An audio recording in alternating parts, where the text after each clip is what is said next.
about the event that happened in June the 25th. A very sad day indeed, tragic and shameful. Tragic in the sense that we lost lives of our fellow Kenyans. Shameful in the sense that democracy of the parliament was about to be infringed. And nevertheless, it has come at this time, a time that we have really moved on. We spoke about that issue in this house, discussed it, sympathized, mourned our fellow Kenyans who passed on during that day. However, it has come at this time again. As much as we agree that our fellow Kenyans lost their lives, unfortunately, but we also moved on to ensure that we reconcile the country as we move on. BBC World Service has attended to this matter in a way that also looked at the Kenyan society or African society as something that discriminatory, sort of, if I may say so. Honorable Speaker, it looked like our media stations also picked it up without questioning how BBC World Service aired the story.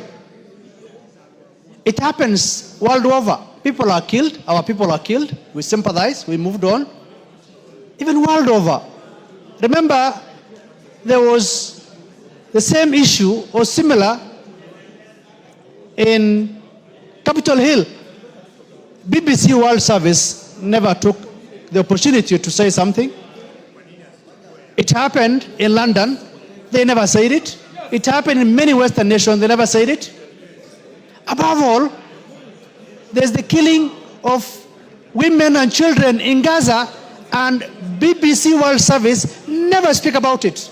Unfortunately, where 50,000 have been killed so far, especially women and children by a country. They never cover those things.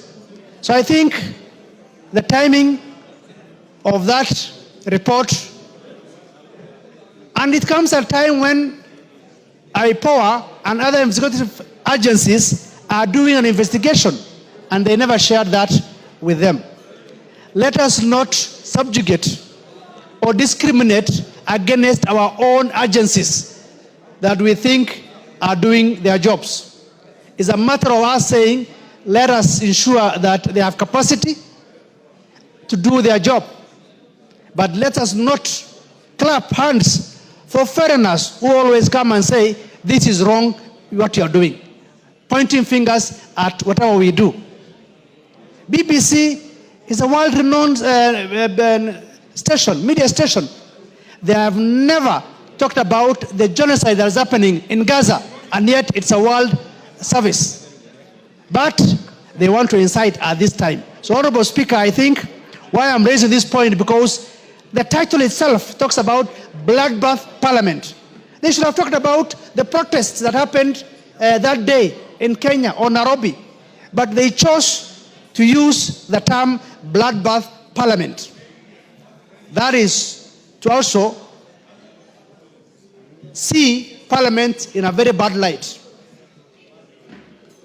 This doesn't mean that we don't sympathize with our Kenyans who have been killed. We did here. We mourned them. We empathized with them. We sympathized with them. But the timings of this report by BBC World is unfortunate.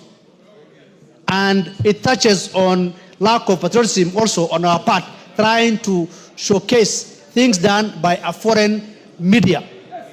I want to take on BBC World. Please go to Gaza and report also what is happening in Gaza as well. Honorable Speaker, I wanted to bring that to attention of the House so that they are also aware that this is a national matter that is happening in our soil. Thank you very much, Honorable Speaker.